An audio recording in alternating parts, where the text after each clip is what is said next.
Okay, episode 31, The Bucnover. Daily overs at 15, 15, and 3. Our season win totals at 14 out of 65. We've got Game 4 Reds Pirates and a matinee game. Sunday Kids Day, Blood Moon Sunday, whatever you want to call it. We got Jose Quintana and Hunter Greene on the mound with an absolute pitcher's duel. It's got to be the Blood Moon. We saw some history today at PNC Park, something that only 5 other teams have done previously. We'll get into that and much more on this episode of the Bucnover.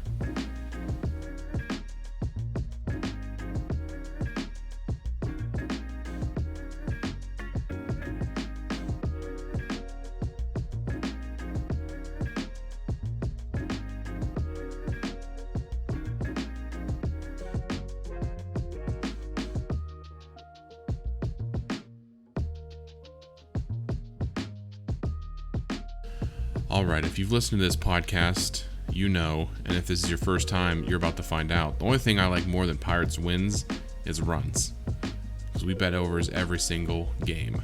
However, every once in a while, I'll sacrifice the over for something interesting, and today, this pitcher's duel, very interesting. The Pirates get more good pitching. Jose Quintana picks up where Zach Thompson left off yesterday. I mean, this game, full-blown pitcher's duel. No runs. Quintana, 7 shutout innings. So we're going to jump right into the bottom of the 8th. Hunter Greene has a no-hitter going. Comes into the bottom of the 8th with 106 pitches. You got Jack Sawinski grounding out. Castro walks. Roberto Perez walks. 118 pitches. Greene's done. They pull him. They put Art Warren in. Walks Ben Gamel. And then Brian Hayes with 1 out. Beats out a double play. And by beats out a double play, I mean the Reds had some poor fielding. The second baseman took his sweet time sending it to the shortstop. I don't know, it was a botched play. They got the out at second, not the out at first. That scored Castro. 1-0 Pirates, and the Pirates still have yet to get a hit. I'm watching the game. You get to a certain point in the game as a gambler and you know your bet's not going to hit. There's just no way. So then you root for some history. Well, you root for the Pirates to win, of course, but, you know, when it became 1-0 with no hits, chance for history. David Bednar comes in, Tommy Pham, pop out to Yoshi Tsutsugo. Moustakas, a line out to Yoshi Tsutsugo. And Friedel grounds out to Van Mander, who threw it to Yoshi Tsutsugo. Got all 3 pop outs. That's not the history. The history is the Pittsburgh Pirates won the game 1-0 with no hits. Only the 6th team in history to win a game without recording a hit, joining the 2008 Dodgers over the Angels 1-0, the 1992 Indians over the Red Sox 2-1, the 1990 White Sox over the Yankees 4-0, no hits, 4 runs. The 1967 Tigers over the Orioles 2-1, and the 1964 Reds over the Astros 1-0.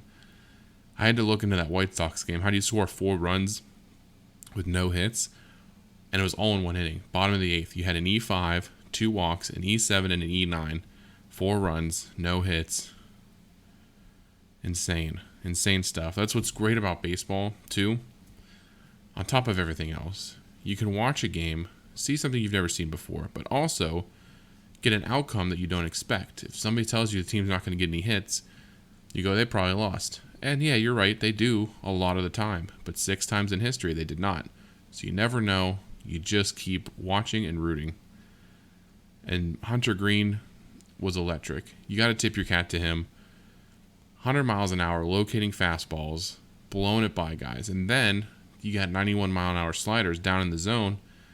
So you're, before people are jumping and they're going, oh, the Pirates can't hit their offense. I was going to do that. But you watch the game and you go, nobody can do that. To sustain 100 miles an hour for 8 innings, over 100 plus pitches, and locate sliders down in the zone and on the edges and on the corners, regardless of the umpire's missing calls, in which the umpire did, but it was on both sides. He was, they're going to miss calls every game. I'll get into more of that in a little bit later, but sometimes the pitcher's just dealing, and it's his 7th start. He's 21. He's a stud. He's going to be a problem in the NL Central for years to come if he doesn't blow out his arm, because putting him back out there with 100 plus pitches in the 8th is kind of a ballsy move in May. You know, David Bell, throw him back out there. I get it. You want to go for the no-hitter. You want to have him a chance at history, but I don't know. He gets the 2 walks and you pull him. Smart there. But to get him out there with 100 pitches, I don't know. It was a ballsy move. It was. You know, I give him credit for let him go for it. You know, he got into some trouble. He pulled him out. That's, you know, you don't expect them to lose a game with no hits. But, you know, it happens. That's baseball. Jose Quintana, though, 7 innings pitched, 3 hits, 1 walk, 5 strikeouts. He continues to be a great signing by Ben Cherington and the rock of this rotation.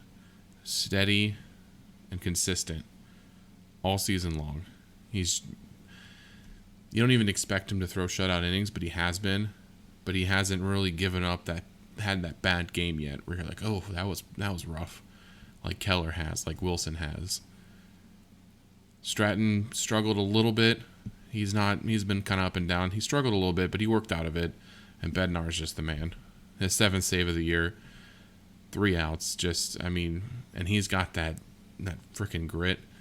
He got that final out, and you could see him saying, "Yeah, let's effing go," and all that. It's fun to watch Bednar pitch and get outs. Going back to umps missing pitches, my dad was in town this weekend, so we watched. Apple TV has classic games, and they had the one from the Pirates from like 2014, I think it was. And we watched a little bit of that, just killing some time. And, umpires were missing calls in that too. I mean, they've been missing it for years. Part of the problem is the box. Part of the problem is the umpires. Let's get that straight. They 91%, that's pretty good. That's an A. But it's not good enough for everybody when they know where the strike zone is and they see the the box on the screen. If they took that away, I think people would be less upset at these like real close calls where it just paints the outside. I don't know. I know you want to have your viewers informed of what's going on in the game. I think they should do away with that virtual box on screen every pitch.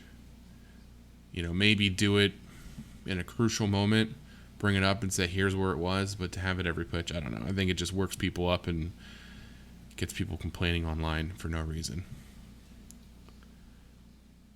Amazing game. 1-0 Pirates. Season win total at 15, now to 65. We're 50 wins away. It's just, these rare, unique games are so fun to watch, even at the expense of the over. Daily overs, 15, 16, and 3.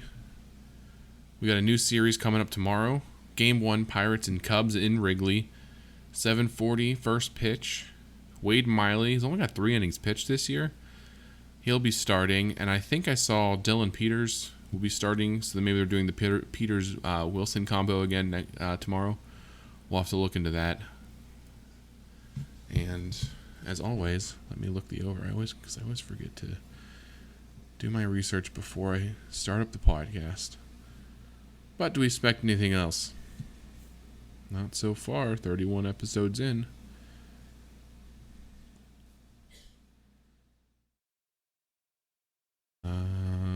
It's not going to be posted. That's right. It's not going to be posted because the Pirates don't have an official starter yet. That's right. That's why I didn't have anything written down. Haha. So no over today. It was a fluky, strange game. Something that's only happened 5 other times in history. But baseball, tomorrow night, we're back at it. It's a new series. We're going for the Bucnover. One little side note, I'm wearing the Penguins t-shirt. Pens, Game 7. Lost today against the Rangers. It was a brutal series. Absolutely brutal. You have a lot of excuses you can throw around. Crosby, concussion, cheap shot Game 5. The AHL goalie that came in, Deming. But hey, move on. I know we're primarily a baseball podcast. But I like to point out other Pittsburgh sports too. But with the Pens out of the way, it's all baseball, baby. We'll be back tomorrow with the Bucnover.